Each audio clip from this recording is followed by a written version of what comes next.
Hello everybody. Je vous retrouve aujourd'hui pour un sujet super sympa quand même. On change de livre, mais il n'empêche que c'est l'hiver, il fait froid, on est chez nous, on a envie de rester au chaud, bien installé. Je vais donc vous parler aujourd'hui de 10 séries télé qui me plaisent bien, que peut-être vous ne connaissez pas, et qui pourront occuper vos longues soirées d'hiver pour pas sortir. Soyons francs.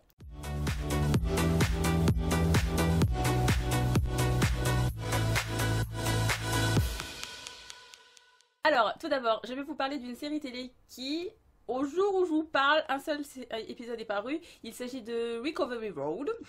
Alors, je vous laisserai regarder le nom pour que vous voyez bien de quoi ça parle. Alors, c'est une série qui vient tout juste de commencer. J'ai seulement vu l'épisode pilote. C'est une demoiselle qui est au lycée et qui est en fait alcoolique. Elle est du genre fêtarde et tout. Et on va l'envoyer dans une espèce de camp pour gérer son addiction. Et après, c'est assez dramatique de manière générale, comme on peut le voir partout. Il va y avoir un garçon, on va tomber amoureux, tout ça.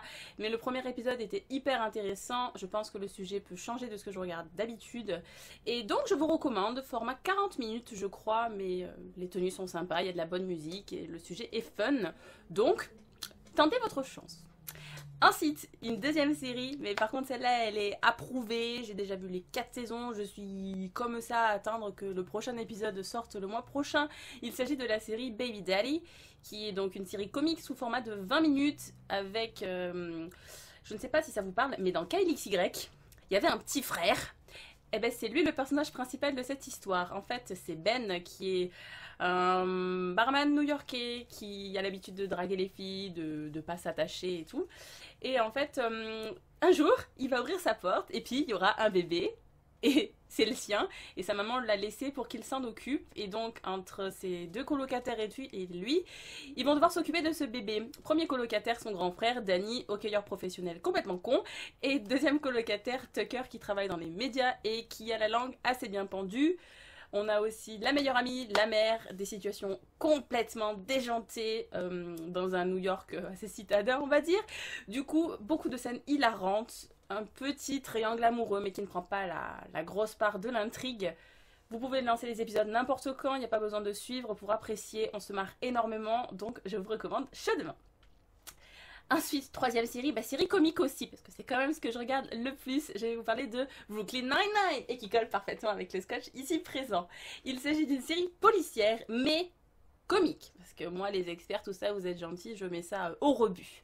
Donc, Brooklyn Nine-Nine, on est donc dans la 99e unité à New York, donc à Brooklyn. Et on suit les aventures de Jack Peralta et ses coéquipiers qui sont tous déjantés, plus déjantés les uns que les autres. Et donc voilà, pareil, c'est du 20 minutes par épisode. Chaque épisode ne se suit pas par rapport au précédent. Vous avez énormément d'humour. Les relations entre les personnages qui se filment, mais c'est pas vraiment de la romance. Enfin voilà, c'est trop bien. C'est trop bien, vous vous marrez, c'est unisexe, fille, garçon, peu importe, on s'en fout. Il faut que vous vous lanciez là-dedans parce que beaucoup de divertissement, encore une fois. Quatrième série, et bien là on n'est plus dans la comédie, on est dans une pseudo-série dramatique avec Finding Carter, qui est une série MTV en 40 minutes par épisode et 2 saisons finies pour l'instant, j'attends la troisième. Donc Finding Carter, là on est un peu plus dramatique quand même, c'est une demoiselle qui s'appelle Carter qui s'est fait enlever quand elle avait 3 ans et en fait à ses 17 ans elle va commettre un crime à la con parce que c'est une ado et qu'elle fait des trucs comme ça. Et en fait, elle va être arrêtée par la police et on va lui apprendre qu'elle a été enlevée et que donc ça fait 14 ans qu'elle vit avec sa kidnappeuse et non pas sa maman. Et donc on va la remettre dans sa famille biologique. Il va se passer des trucs d'adolescents, des fêtes, l'alcool, l'amour, le questionnement par rapport à ses origines, ainsi de suite. Mais j'aime beaucoup les séries MTV de toute manière, donc je vous recommande de jeter un oeil sur quoi que ce soit d'MTV de toute façon, parce qu'avec moi c'est quasi succès garanti à chaque fois. L'exception est Teen Wolf, alors que c'est la plus connue, c'est le comble. Mais donc voilà, je vous recommande, c'est sympa. La première saison est déjà diffusée sur MTV en français si vous avez envie de regarder ça en version française. Et puis sinon, vous pourrez avancer un peu plus en version originale. Série suivante, je vais vous parler de Flash. Parce qu'évidemment, je ne pouvais pas vous parler d'une série où il n'y a pas un homme qui se bat et qui combat le crime, et un peu policier, tout public et tout. Et c'est trop bien. Donc on suit l'histoire de Barry Allen qui va devenir Flash, le fameux super-héros. Des enquêtes policières, de l'action. C'est du super-héros mais qui est abordable pour n'importe qui, je pense. Pour ceux qui n'ont pas encore vu la série, elle a déjà été diffusée la saison 1 sur TF1. La saison 2 est en cours parution, si on peut dire, aux États-Unis. Pour les demoiselles, il y a un beau gosse, il y a de l'action. Et pour les mecs, il y a de l'action. Et c'est un super héros. Donc n'importe qui peut s'y retrouver là-dedans. Et donc je vous recommande fortement. Série suivante qui est dramatique, là aussi, je vais vous parler de Chasing Life, qui est une série terminée en 2 saisons et qui parle du cancer. Alors, dit comme ça, je vous vends absolument pas du rêve, je m'en rends compte, mais j'ai trouvé cette série super percutante, parce que, bref, d'habitude, le cancer, c'est un sujet tabou chez moi, et je m'en éloigne assez vite, mais là, cette série, je trouve qu'elle était suffisamment dosée et qu'elle était bien réalisée. On est avec, je ne sais plus comment elle s'appelle, notre héroïne qui donc va apprendre qu'elle a une leucémie alors qu'elle a 25 ans, elle est journaliste, elle vit à Boston, elle est contente de sa vie, elle vient de se trouver un copain et tout, et donc la leucémie va lui tomber dessus un jour sans qu'elle s'y attende le moins du monde, et donc on va apprendre comment elle vit avec la maladie, comment se passent les changements de l'entourage et tout. Et il va y avoir de la romance. Après, ça va devenir une série un peu standard, comme vous voyez avec Desperate Housewives et tout ça. Mais je vous recommande, c'est fini en 2 saisons, c'est 40 minutes par épisode. Je crois qu'on est en tout à 26 épisodes. Donc ça se regarde assez vite globalement. Je vous recommande si ça vous tente. Série suivante, format 40 minutes aussi, mais très très bien, je vous parle d'Agent Carter, qui va reprendre d'ailleurs ce soir, au moment où je vous parle.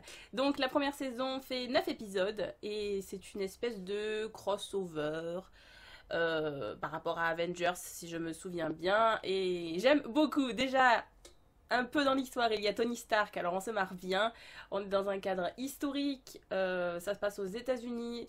Peggy Carter est un personnage charismatique et qui vous conduit la série de manière fulgurante, de l'action, de bonne répartie, donc comme je vous disais, un joli cadre autour de l'histoire.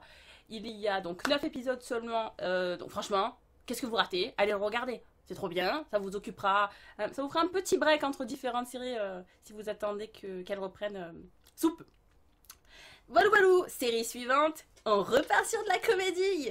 Alors je vais vous parler d'une série qui s'appelle Impastor. Il n'y a malheureusement qu'une seule saison, la série n'a pas énormément fonctionné, format 20 minutes.